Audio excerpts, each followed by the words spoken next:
Hi guys, and welcome back to my channel. In today's video I wanted to share with you guys how I make vegetables or sabzi in my Instant Pot. It's extremely easy, requires minimum spices, and using this method and following this recipe you can pretty much make any vegetable that does not require any sort of frying or pre-cooking ahead, such as zucchini, rich cards, butternut squash, but I'm gonna be making zucchini today. So I have about 2 kgs of zucchini and I've cut them into fairly even sized pieces so that they can all cook together at the same time. Apart from that, I'm going to be using 1 medium large sized onion, and I'm going to be using barely minimum spices, which is turmeric, red chili pepper, cumin powder, and 3 basic whole spices, which are cumin seeds, cinnamon, and whole black cardamoms. I have everything mentioned in the description box, so do check that out.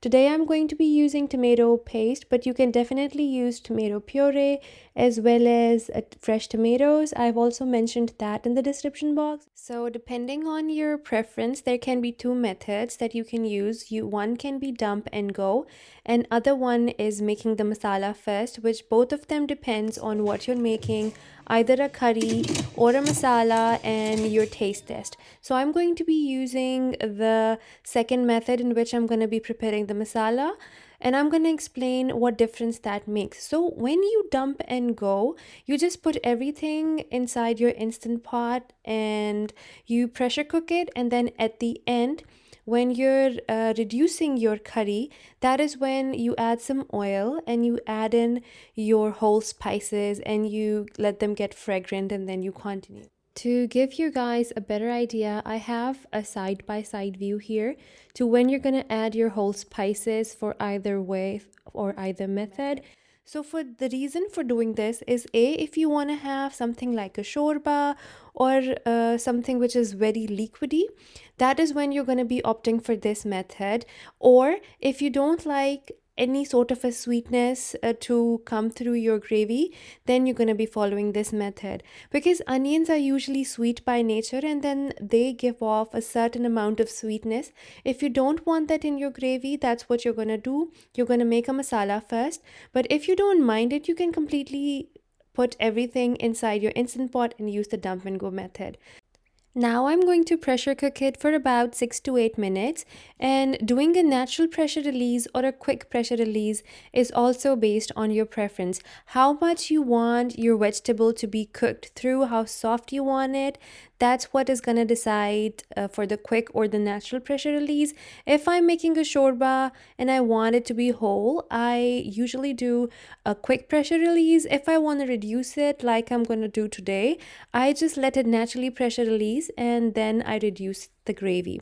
So ahead from this, you just need to reduce it, let the liquid dry. One little tip is not to mush the vegetable too much while the water is evaporating, because if your zucchini or any vegetable that you're using gets mushy, it's going to start sticking to the bottom. So be careful of that and start to mash it and go around your curry just when the water is quite reduced. I like it extremely bonified and really well done. So I'm gonna cook it till it's almost reduced to a plate. That's why initially I use barely minimum amount of spices, because there is no going back once the spice is too high, and I usually reduce it quite a bit until I can see oil seeping through it.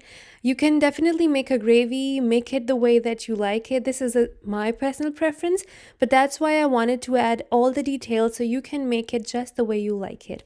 So this was all about today's video. I hope you like it and I hope you are able to achieve your perfect sabzi using this recipe and this method.